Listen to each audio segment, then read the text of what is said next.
就天窗打开，春雨不停息，我们呼喊，换一句往前离。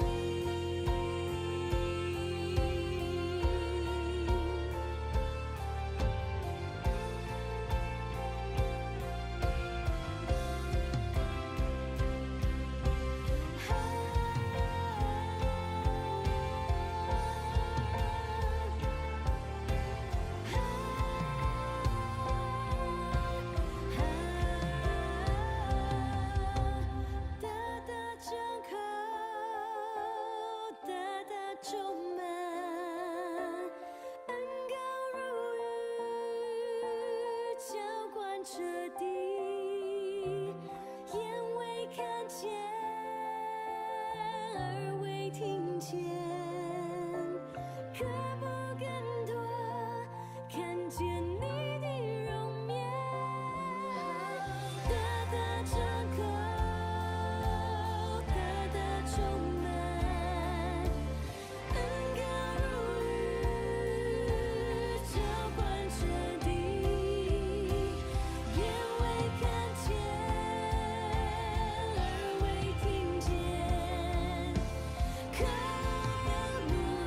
我们一起在上帝的面前，我们一起同心来祷告。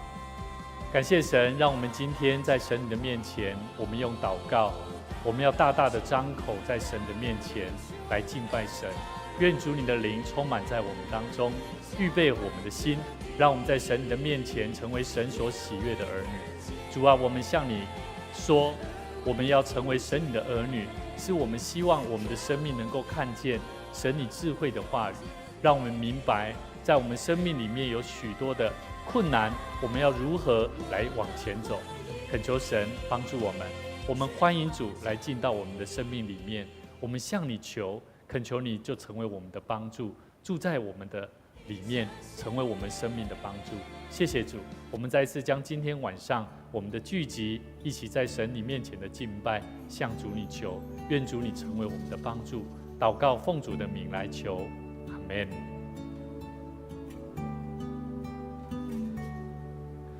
在旷野无人之处，我寻求你，得救在乎归回安息，得力在乎平静安稳。我等候你，如鹰展翅上腾，在干旱无水之地，我渴慕你。在旷野无人之处，我寻求你，得救在乎归回安息，得力在乎平静安稳。我等候你，如鹰展翅上腾，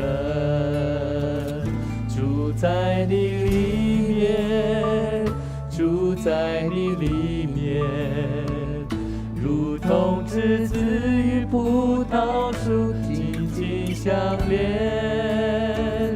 住在你里面，住在你里面，领受生命活水泉源，永不枯竭。住在你里面，我们对神说，我们要住在你里面，好叫我们的生命就如同枝子跟葡萄树一样，那是紧密的相连。若我们的心没有敞开，愿意住在神的里面，很多时候我们没有办法跟上帝恩典蒙福的生命有所连接。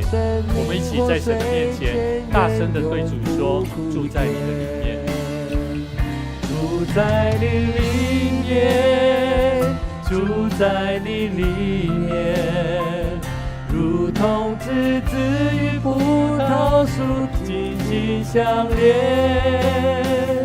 住在你里面，住在你里面，领受生命活水泉源，永不枯竭。住在你里面，住在你里面，领受生命活水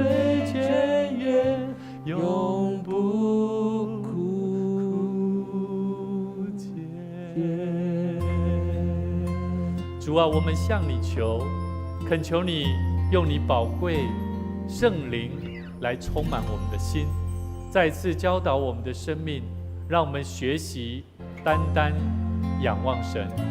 我们的生命有许多我们想要靠自己的心，我们不晓得我们的人生要如何来走前面的道路，但我们恳求神帮助我们，好叫我们学习住在你里面，是真实的生命住在你里面，让我们的生命能够得着生命的盼望。我们再次将今天晚上的聚会恭敬仰望神，祷告奉主耶稣基督圣名来求，阿们。这时候我们一起同心来奉献，基督徒用奉献来回应神的祝福，让我们一起在生命当中能够得着更多的祝福，就是透过奉献的行动，我们一起来回应上帝。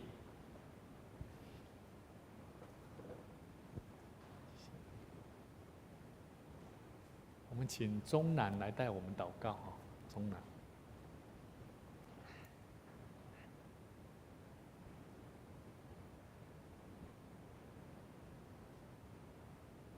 子安，那个云姐他们要奉献。好，我们一起起立，同心来祷告，试看看。好。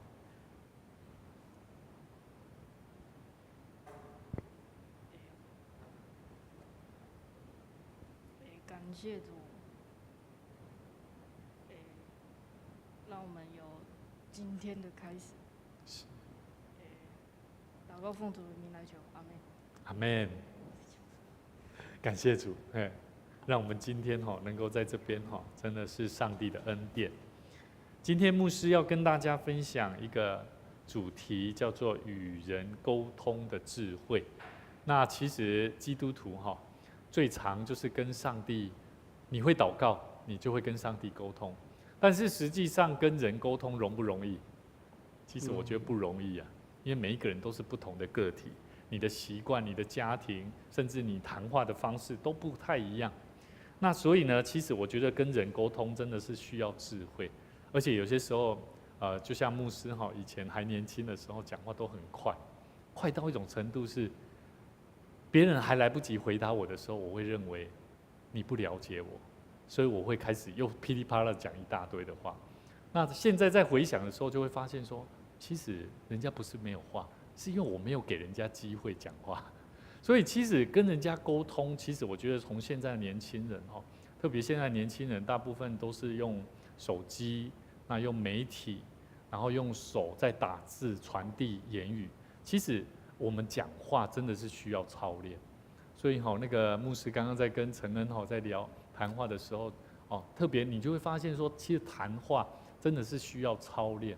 很多时候如果你不会讲话，其实代表着是让你在未来不管是跟人接触，还有包含你所要做的事情上面，其实都会有很大的影响，包含婚姻都会受影响。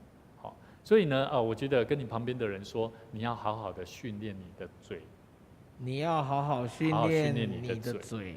你的嘴就是你的口，你的话，你讲的话。有一个年轻人，他为了学习演讲，然后去探访这个苏格拉底，然后他在这个伟大的哲学家面前呢，他就开始高谈阔论，然后络绎不绝，一直讲话。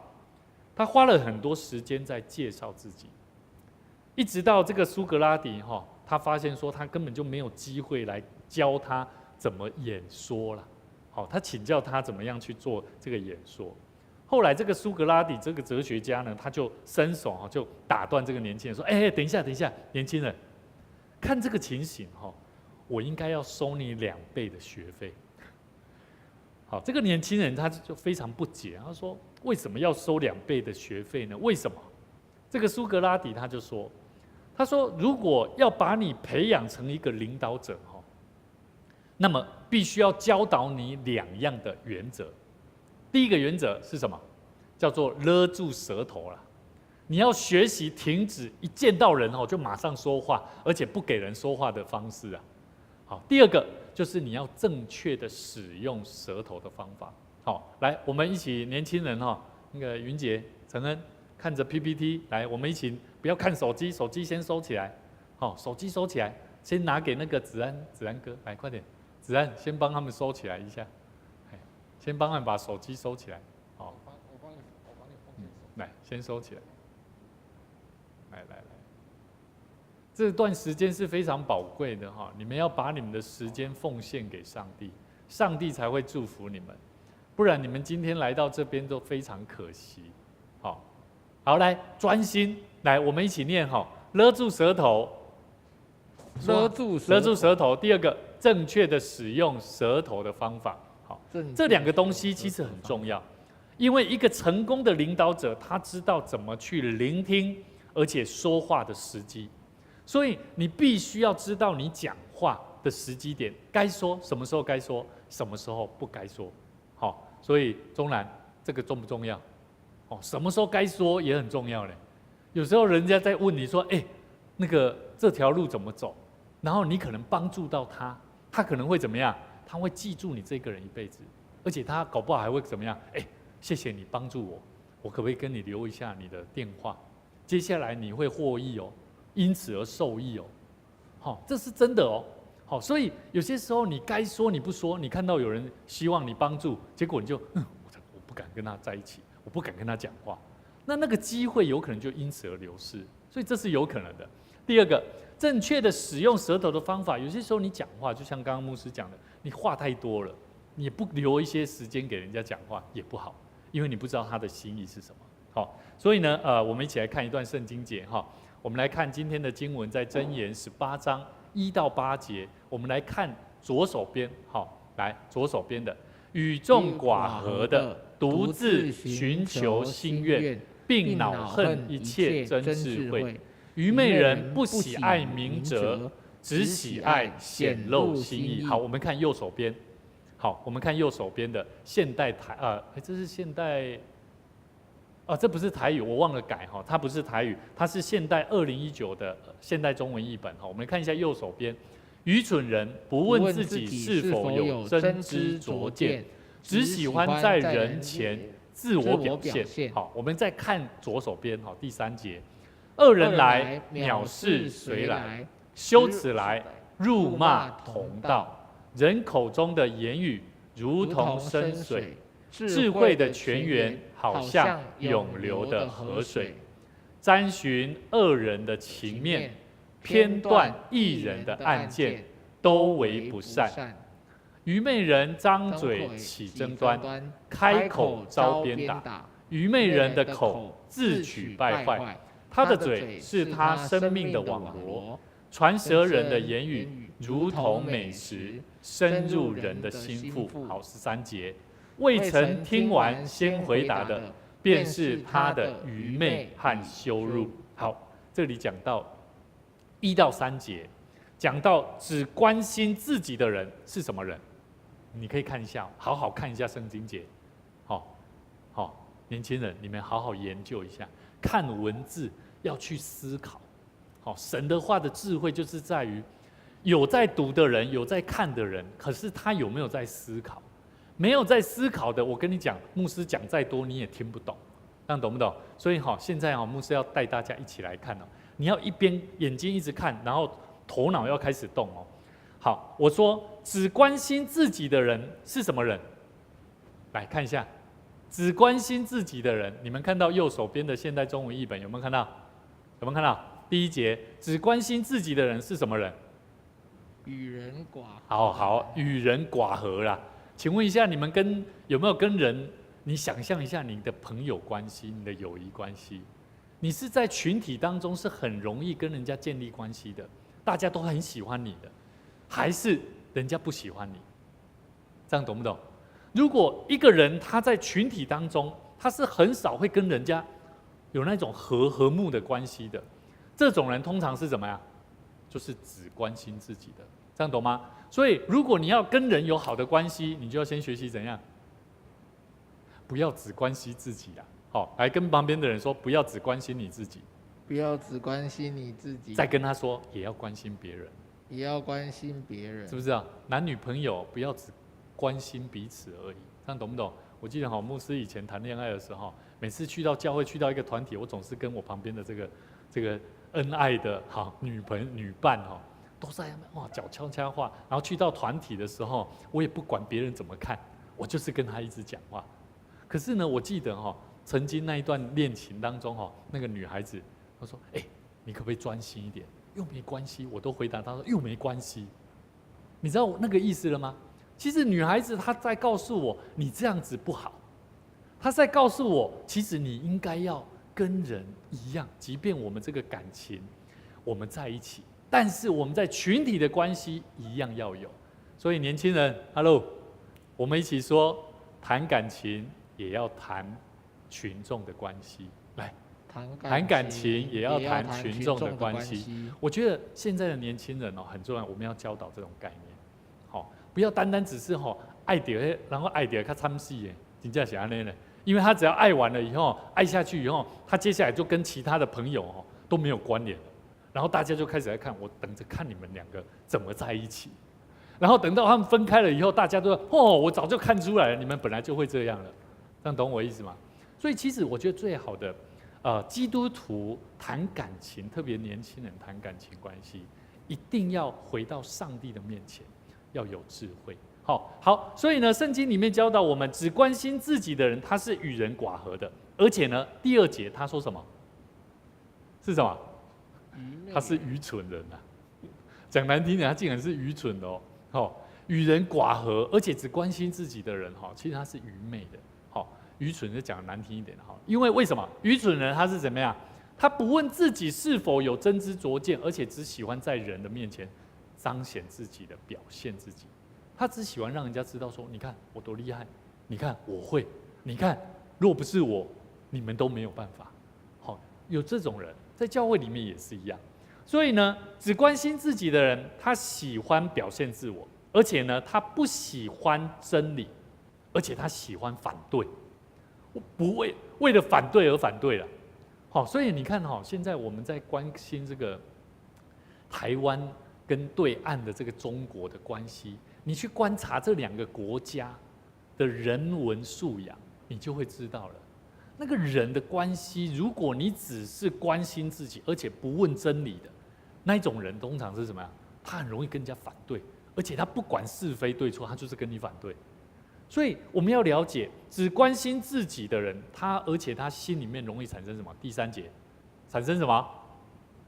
羞耻到辱骂同道，意思是什么？他的心会感到羞愧，而且呢，他辱骂很容易跟人家吵架，而且动不动就会可能就看不惯人家，就会跟人家吵架。所以呢，我们要跟你旁边的人说，不要做一个只关心自己的人，不要做一个只关心自己的人。我们要再次强调所以我们今天的圣经节也告诉我们与人没有办法合一的关系，通常有什么特质？牧师在考大家，让大家思考，真正融会贯通。我再问一次没有办法跟人合一的关系，我这只是倒装而已啦。没有办法跟人合一的关系有什么特质？第1节，只关心自己。只关心自己，他只求自己的心愿。什么叫做只关心自己？只求自己心里面所想的，懂不懂？所以刚刚为什么牧师说要把你们手机拿掉？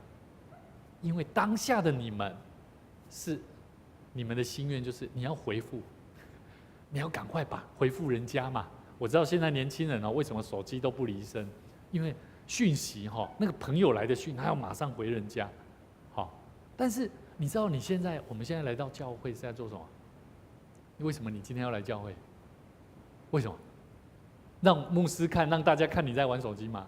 其实不是嘛。我们知道我们来到教会是为了我要让亲近上帝，我要让上帝的话语，我要得着上帝的话语，让圣灵来充满我，帮助我。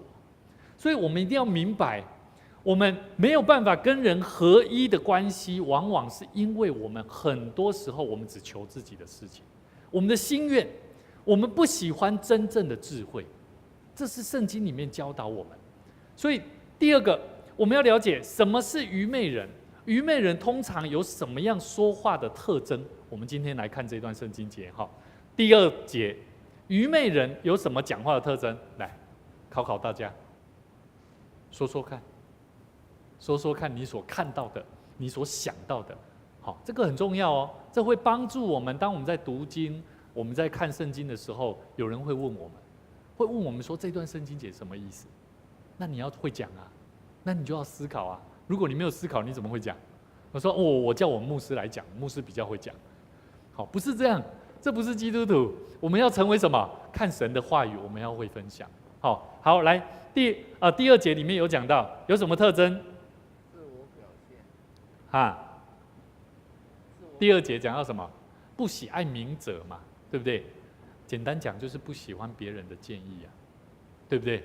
你有没有看过那种愚昧人？他明明就是他有很需要人家帮助他，可是他就是不求，他也不会想要去找人帮忙，他就是坚持自己的方式，然后自己一直做下去。当然你会想说，那就让他去经验看看啊，他自然就会有智慧。我觉得并不是这样。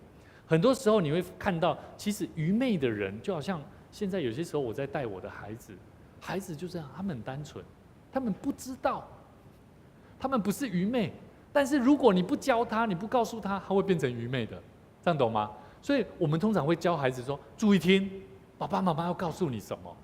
所以你要记得，愚昧人他们怎么样？不喜欢别人的建议，而且只喜欢表现自己的心意，这是第2节告诉我们的。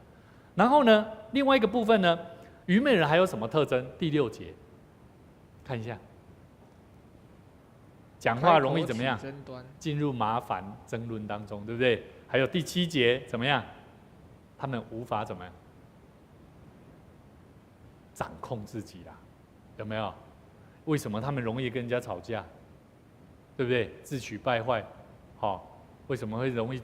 他的嘴唇是自己的陷阱。因为他没有办法管控自己的口嘛，不是吗？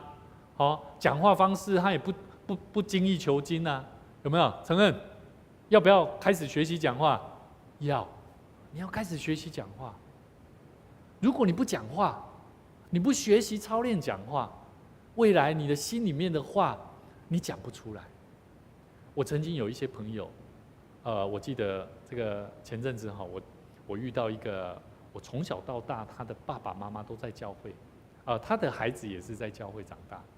可是呢，他的孩子现在在外地工作，然后他的父母亲看到我们的孩子4个孩子，就说：哇，牧师，委员，你怎么可以生那么多孩子？而且你真的好幸福哦，好幸福哦！你可不可以教教我儿子，我认识的朋友？我说教什么？他说他到现在都还没结婚啊。还没有对象啊，我说那就去谈一个啊，去教会谈一个啊，认识啊。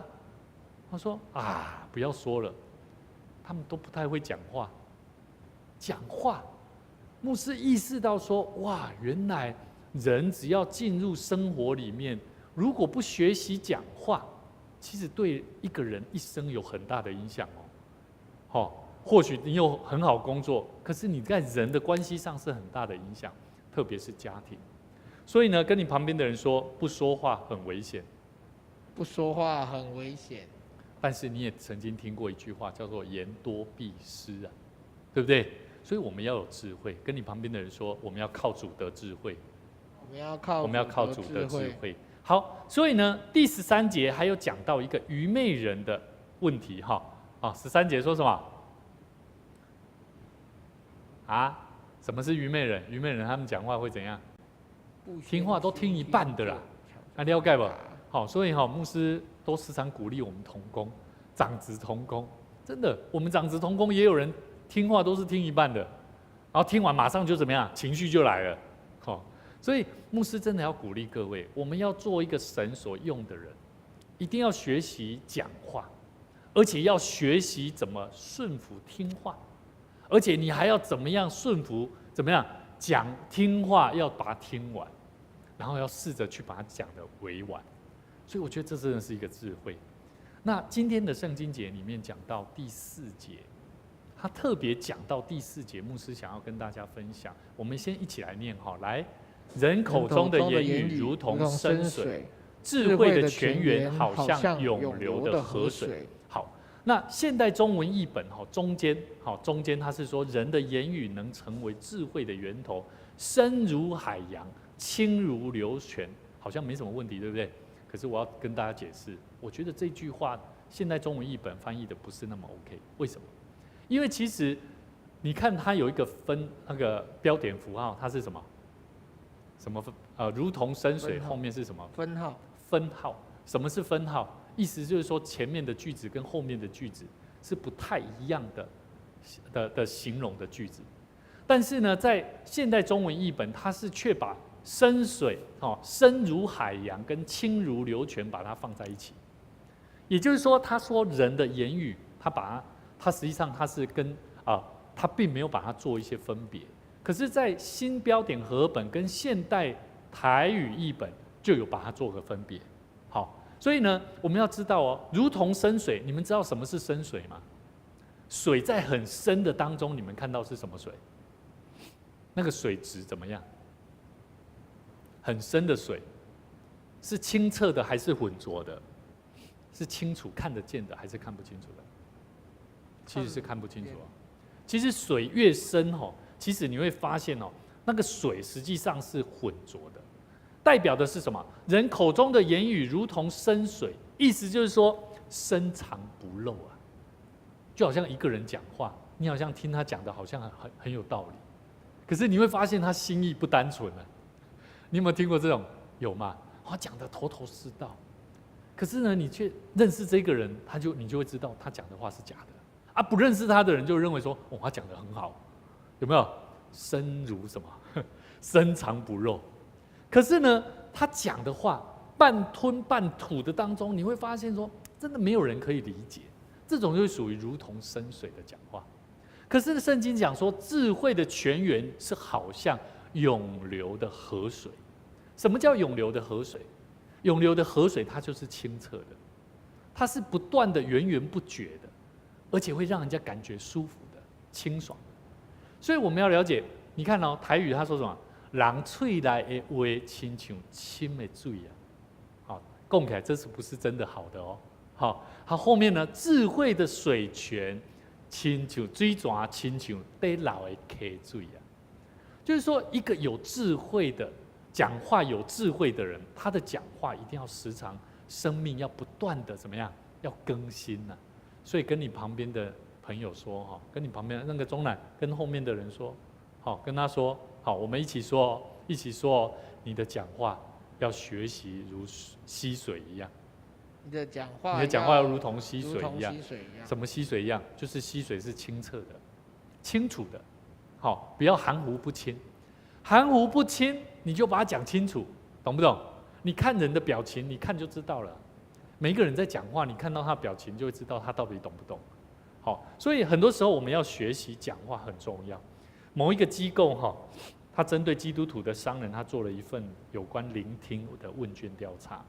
调查的结果显示出呢，人有4种聆听的类型。第一种叫做判断型，占17%，黄色部分。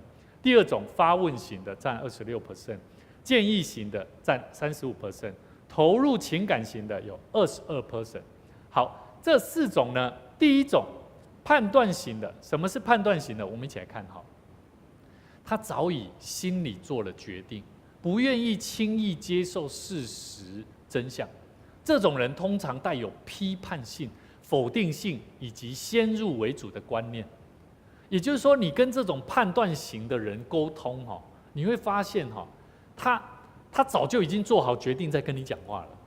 所以你跟他讲话的时候，他会带有批判性，准备要针对你所讲的话做批判。这是属于判断型的聆听者。第二种是发问型的，占26%。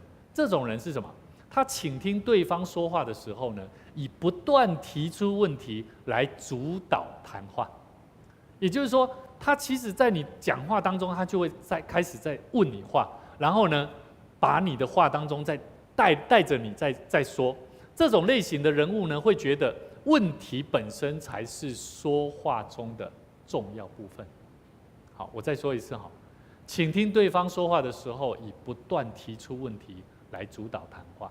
也就是说，他知道可能说你不会讲话嘛，就好像假设像承恩，他说他不会讲话，那我就会发问问题来带领他怎么去讲话。好，那这类型的人呢，会觉得说问题本身才是谈话中的重要部分，因为我不了解他，所以我就用发问型的方式来帮助我来认识这个人，这就是属于发问型的人，这样懂了哈。第三种就是35% 是建议型的，他听完对方的话之后呢，即使对方不是很乐意，仍然不停的给建议。有没有遇过这种人？他听完对方讲完说，我可能时间上可能不方便去你们教会，可是我跟你建议，你真的一定要来教会，那个教会真的会带给你很大的帮助，这个会带给你生命很大的怎样，开始很多的建议就来了。那这种人听话，这种人听对方说话时，会不断的想着该如何建议对方，以至于无法认真聆听对方的需要，对吗？就好像今天他说他真的没办法去教会啊，可是你就会说你怎么都没有来教会啊？你是发生什么事情？你真的是你这样子，上帝不会祝福你哦。开始噼里啪啦给他了很多建议，对不对？可是他有没有认真聆听他的需要？并没有。所以很多时候我们这教会基督徒，我们有可能是做这样的基督徒，我们并没有去聆听。第四种叫做投入情感型的22%，这是最有效的倾听方式。他不仅聆听对方，也与对方的情绪一起共鸣。这种人不单单用耳去听，也努力用心去听。其实我觉得刚刚我讲到这四种，每一个人都会按照不同的情境，我们都有可能多少都会用到。但是呢，我觉得最好的还是用在什么？投入情感型的。好，因为投入情感型它是最有效的倾听方式，而且最能够跟对方的情绪跟感受产生共鸣，这样比较有同理心。那我不晓得你是属于哪一型的，但是呢，牧师真的鼓励各位，我们真的要拥有良好的沟通，不管你是用哪一型，你都要懂得去体会对方的感受，这才是最好的沟通。曾经拥有这个多年的谘商不是经商，谘商的沟通的经验的尤文慧老师，他用一个简单的故事，他说一个丈夫在公司无故的生气，然后回到家呢，他就把气发在这个太太身上，然后太太呢又把气发在孩子身上，那孩子呢又把气呢发泄在哪里？他家的狗身上。那最后他的狗呢，也是一样，他狗气的怎样冲出去踹门也有。所以我们可以了解不健康的沟通方式往往就像我们在高速公路一样，有些时候当你生气来的时候，那个油门就会踩下去。这个牧师很有经验，因为我曾经也是这样过，偶尔我也有不小心也会这样子。可是当我发生这样的事情的时候，我后来回想起来，我觉得那很危险，因为很多的事故都是这样一发不可收拾。所以跟你旁边的人说，情绪管理很重要。情绪管理很重要。以弗所书4章15节说：“唯用爱心说诚实话，凡事长进，连于元首基督。”凭爱心说诚实话，我们大部分的人都会把它联想跟纠正。我纠正你，把它认为是一样的啦。我纠正你，我们要用爱心说诚实话，其实不太一样。我们要了解凭爱心说诚实话，这是很多人都会认为说我就是为你好啊。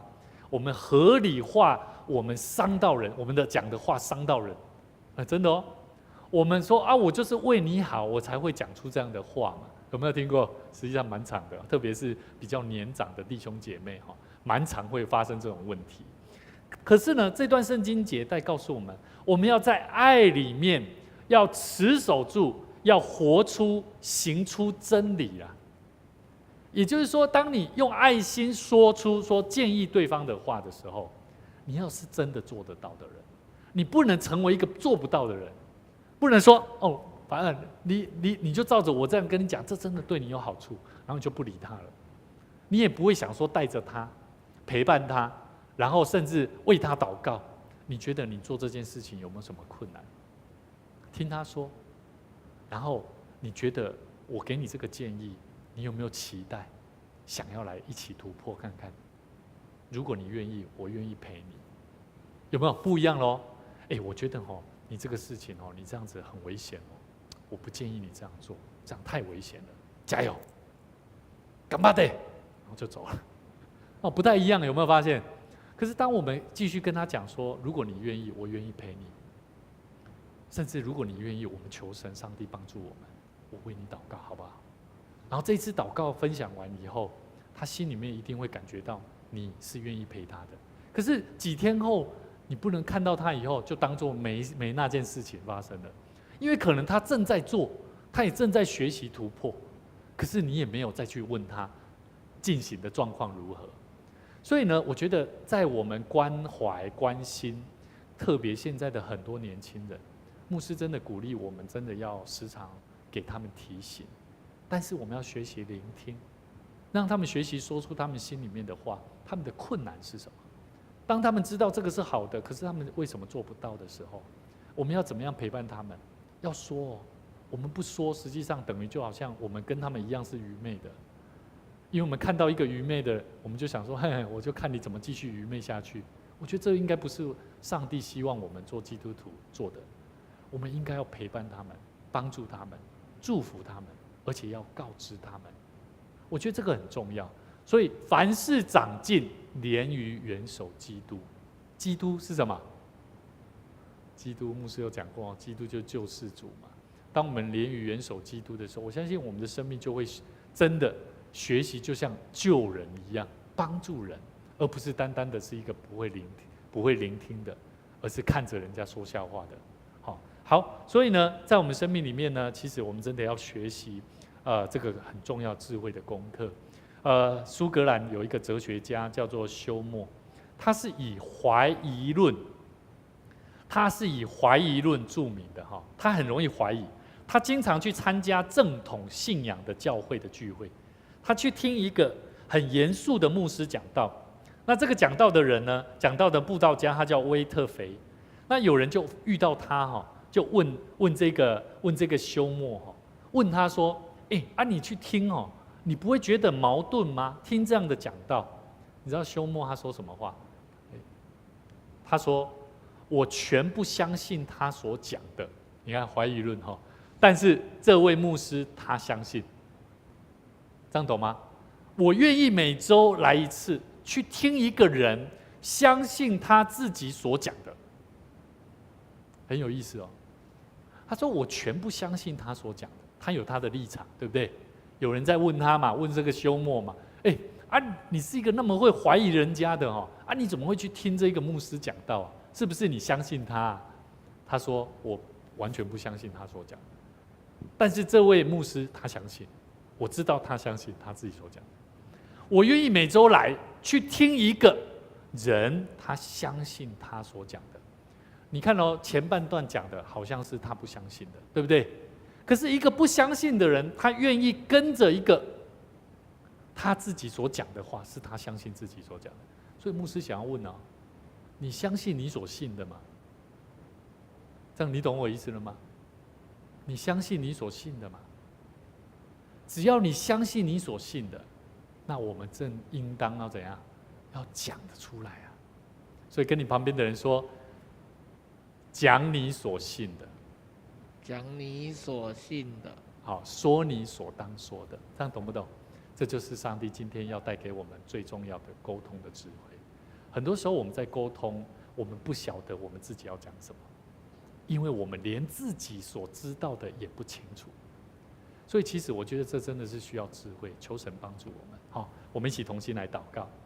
主耶稣，我们谢谢你，教导我们学习如何明白我们的生命所认识的主，我们所认识的福音，真实的生命是什么？好叫我们能够跟我们旁边所需要福音的人分享那真实的信仰，那真实的福音，那真实的生命。求神帮助我们，也让我们学习在与人的沟通智慧上面，让我们更多开我们的口，也更明白在当说的话当中学习有智慧的应对。求神祝福在我们当中的每一个年轻朋友，在他们求学升学的阶段，他们需要安静自己的心，让他们学习安静自己，来到神的面前，求取智慧，将他们的需要、将他们的困难交托仰望神，不靠自己，乃是靠那位真实的主，是带给我们生命的主，是带给我们生命盼望的上帝。谢谢你，我们再次将我们以下时间交托仰望、祷告，奉主耶稣基督圣名来求，阿们。愿主赐福大家，在每周六的晚上6点半，愿神赐福我们，让我们从神的话语当中来经历生命当中的智慧。愿你平安。